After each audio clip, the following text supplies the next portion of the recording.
शादी के शुरुआती दिनों में आकांक्षा का पति पवन बहुत प्यार करता था, लेकिन जैसे जैसे समय बीतता गया, प्यार भी समय के साथ कम होता चला गया। आकांक्षा के घर में सभी के होने के बावजूद वह अपने आप को अकेला महसूस करती थी।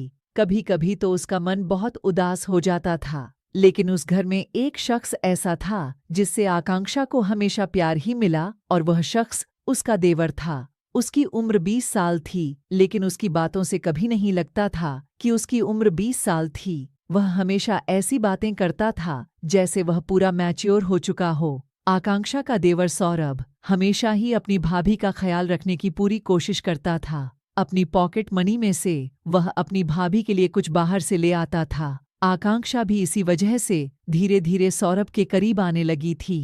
एक बार ऐसा हुआ, आकांक्षा के पति को किसी काम से बाहर जाना पड़ा और उसी दिन इत्तेफाक से उसके सास ससुर कहीं घूमने गए थे। उसके पति ने कहा कि तुम अपना ख्याल रखना, मैं 2 दिन में वापस आ जाऊंगा। अब घर में आकांक्षा और सौरभ रह गए थे। शाम को आकांक्षा ने रोज की तरह काम खत्म किया और रात को सोने की तैयारी कर रही थी, तो उसका देवर आकांक्षा के कमरे में आ गया और बोला, भाभी, आज रात मैं आपके कमरे में सो जाऊं। आकांक्षा ने भी उसे मना नहीं किया और आकांक्षा ने अपने देवर को कमरे में सोने के लिए इजाजत दे दी। बेड के एक तरफ सौरभ लेट गया और दूसरी तरफ आकांक्षा लेट गई।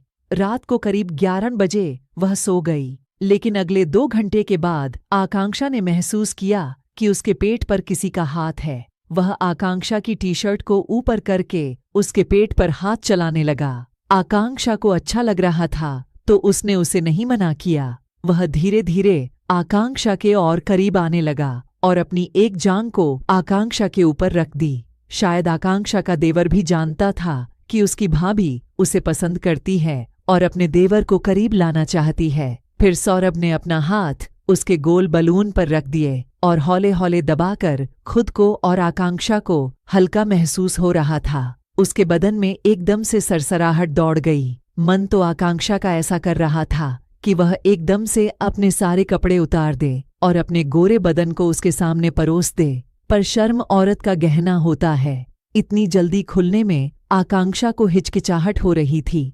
वह आकांक्षा के शरीर से अटखेलियां कर रहा था, तो अपने देवर को उसने मना नहीं किया, तो उसकी हिम्मत और बढ़ गई और धीरे से उसने आकांक्षा के पजामा का नाददा खोल दिया।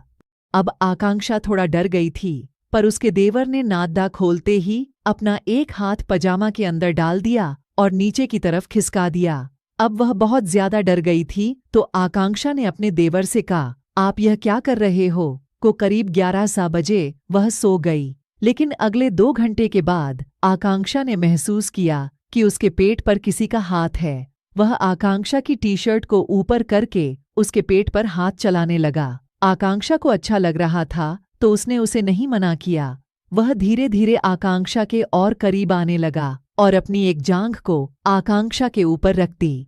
शायद आकांक्षा का देवर भी जानता था कि उसकी भाभी उसे पसंद करती है और अपने देवर को करीब लाना चाहती है।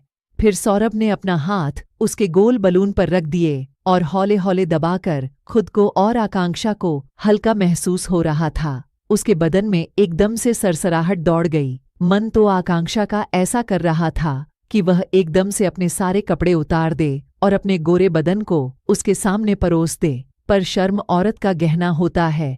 इतनी जल्दी खुलने में आकांक्षा को हिचकिचाहट हो रही थी। वह आकांक्षा के शरीर से अटखेलियां कर रहा था, तो अपने देवर को उसने मना नहीं किया, तो उसकी हिम्मत और बढ़ गई और धीरे से उसने आकांक्षा के पजामा का नाददा खोल दिया।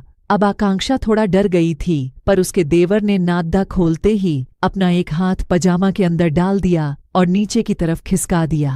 अब वह बहुत ज्यादा डर गई थी, तो आकांक्षा ने अपने देवर से कहा, आप ये क्या कर रहे हो?